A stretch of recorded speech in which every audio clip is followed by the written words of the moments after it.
Hello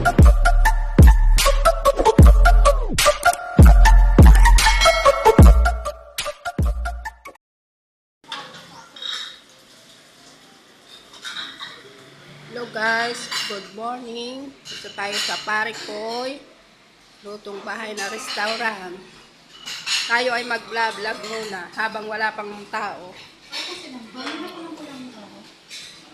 Hindi naman. Hindi naman. Okay lang, maganda pa rin.